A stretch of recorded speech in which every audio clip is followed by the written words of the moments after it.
Meatloaf again? And Steve, the other thing is, remember, Meatloaf, much like our #1 topic today, had a health scare on stage. He did. He's going to talk about that for the first time. Meatloaf still singing, still coming here, and was a contestant on Apprentice. Came in 3rd place. Also, we're going to go behind the scenes with Harry Connick Jr. Look at that. How do you know that? Because I actually went and did it. She did that on Friday. Harry We'll show you that story. But also, we begin with the race for the White House. New questions this morning surrounding Hillary Clinton's health. That's right. The Democratic nominee now forced to cancel some campaign events out in California after she passed out yesterday at the 9/11 memorial as she was trying to get into the Scooby van. It was stunning to see. The Democrats now reportedly considering a replacement. What? Ed Henry scrambled early today. He's in D.C. with the latest. Hey, Ed. Good morning, guys. Questions not just about Hillary Clinton's health, but also her veracity, transparency, after her campaign revealed late yesterday that she was diagnosed with pneumonia back on Friday. They only revealed that late yesterday. Questions sparked by this dramatic video as she abruptly left the 9/11 memorial. You can see her nearly collapse. Staffers and Secret Service agents trying to help as she slumps forward into that van. Clinton had arrived appearing well. Donald Trump, other dignitaries were there as well. This comes, remember, after Clinton's recent coughing fits, and her campaign raised more eyebrows yesterday by leaving that ceremony without bringing the reporters who travel with her. Fox's own Rick Leventhal was on the scene and broke the story from a law enforcement source that said Clinton had a medical episode. Clinton was then taken to her daughter Chelsea's Manhattan apartment, where her spokesman Nick Merrill declared she was overheated, even though the weather in New York City was about 82 degrees. No mention of pneumonia in that initial statement or by Secretary Clinton as she left the apartment saying she felt fine. Clinton then headed to her home in Chappaqua, again without the reporters who normally travel with her. She was examined by her doctor, Lisa Bardak, who declared, quote, Secretary Clinton has been experiencing a cough related to allergies. On Friday, during follow-up evaluation of her prolonged cough, she was diagnosed with pneumonia. She was put on antibiotics and advised to rest and modify her schedule. While at this morning's event, she became overheated and dehydrated. I've just examined her, and she is now rehydrated and recovering nicely. Clinton now getting off the trail, as you mentioned, canceling a trip to California as Donald Trump goes to Maryland and North Carolina today. There are already journalists and others on social media speculating, we want to underline speculating, about whether Clinton will have to drop out and someone like Joe Biden will be drafted. The campaign thinks that's a fantasy, but we should point out everyone, of course, should be wishing Secretary Clinton well. No doubt, though, there will be pressure on her to release more detailed medical records, while Clinton allies say Trump now needs to release not just his full health records, but his tax returns as well. Back to you guys. All right, Ed. Thanks very much. Well, that's a heck of a pivot.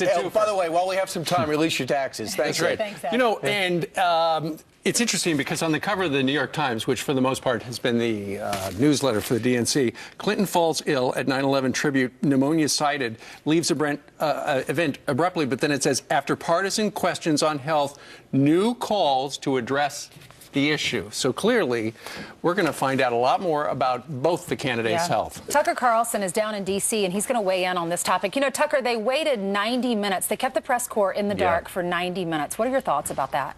Well, I mean, it's of a piece with what's been happening for the past year during this campaign. What's been happening for the past 25 years in her public life. She has pure contempt for the press, and they like it. It's a 50 Shades of Grey relationship. I mean, they're masochistic.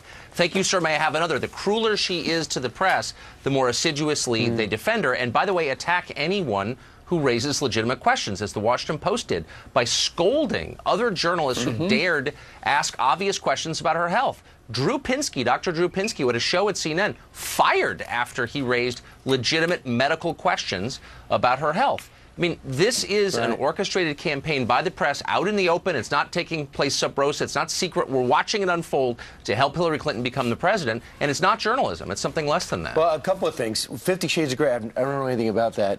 We'll have to look that up after the segment. Number two. It's a big book. It's abusive. I had no idea. Okay, and they like it. I loved your point yesterday is who is handling the schedule. She had pneumonia diagnosed on Friday. She has a series of things going on. They scheduled her to go out to California for fundraisers for money she doesn't even need. She's destroying Donald Trump in that race. She's going to fly across country to do that and then sit there. Is anyone looking out for her health? And anyone who says, oh, but shows her toughness, no, that shows an unreasonableness, an irrational. Such a good point. It's a good point. I mean, I'm hardly a Hillary voter, but I watched that tape and I cringe. I cringe for her. I feel genuine sympathy. She collapsed publicly in an event. It's a big deal. Pneumonia kills people, lots of people. And so the idea that she was campaigning at this pace, as sick as she was, suggests to me that nobody in her orbit is capable of telling her no. Clearly, she drove herself to do this, but for whatever reason. But why wouldn't an adult in the room say, you know what, you can't, if your wife or a loved one had pneumonia and was attempting to work, no, you'd say, no, of course not. That's ridiculous. No way. You know, here's the thing, Tucker. I'm sure you saw the Daily Beast quoted a law enforcement source that said that when she collapsed, Secret Service threw her in the van like a side of beef. That is the quote, like a side of beef. And yet, if she was in that condition, why did they take her to Chelsea's apartment? Well, you know, exactly somebody's out like that, you take them to the hospital, unless this has happened before, they knew what this was all about, the Scooby van had all the stuff in it, or maybe they just didn't want anybody at the hospital knowing what was going on. Or like Tucker said, no one wants to tell her no. Well, that's right. I mean, I don't want to go to the hospital. She has a physician with her at all times. Candidates do. Of course. I mean, imagine you collapse in public. It's not clear why. Nobody knows why. You need a diagnosis. You need a hospital. You go to Chelsea's apartment, you're not going to get a good diagnosis there unless you got doctors waiting or what? Unless political concerns are your primary concerns, unless political concerns are more important than health concerns. Exactly. I mean, it does show a kind of intensity that's awe-inspiring, but it's not good judgment. But by the way, if someone is a little unwieldy and they're not sure of foot, hold them. There's easy to say, you know, you could touch her, like security-wise, Ms. Clinton. Yeah. They were still letting her wobble back and forth. I mean, I wouldn't let somebody, if they got hurt on a football field, they would have a hand around them. Those are a lot tougher people than a 68-year-old running for president. Meanwhile. You know, let's just move on. We all wish her the best. We really have. I mean, watching that video is very sad. Let's move on and talk about Hillary. We all remember when Hillary Clinton said, or we did, we were all working this morning, but a lot of people are just waking up. They didn't follow the news over the weekend. So let's remind folks of what Hillary said about half of Donald Trump's supporters over the weekend. Take a listen. To just be grossly generalistic, you could put half of Trump's supporters into what I call the basket of deplorables. Right? The racist, sexist, homophobic, xenophobic, Islamophobic, you name it. And unfortunately, there are people like that.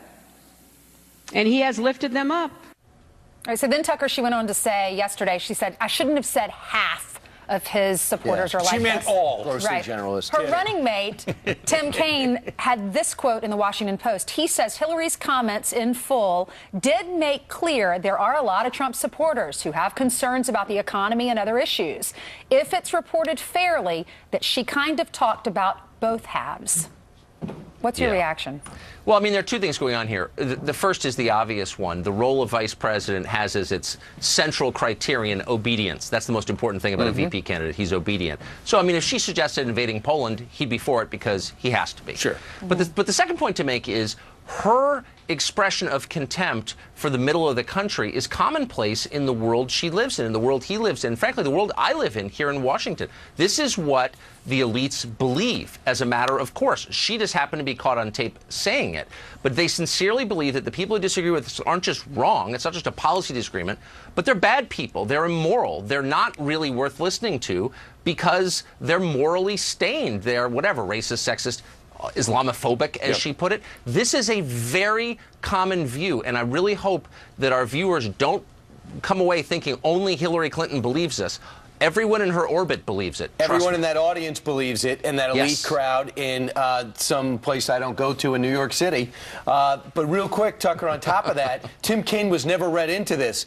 He didn't. She was all set to apologize. She never even told Tim Kaine that. And the Washington Post got a hold of talking points, how they're supposed to blame the press if there's too many follow-up questions on this. That is such a good point. It was the first thing I thought. So important. Should have told poor Tim Kaine, who's out there like the last Japanese soldier in Okinawa, doesn't know the war is over. He's still firing on behalf of the emperor who surrendered. Look at that. All right. Tucker, thanks very much for getting up so early on this Monday morning. All right. Thanks, Tucker. All right.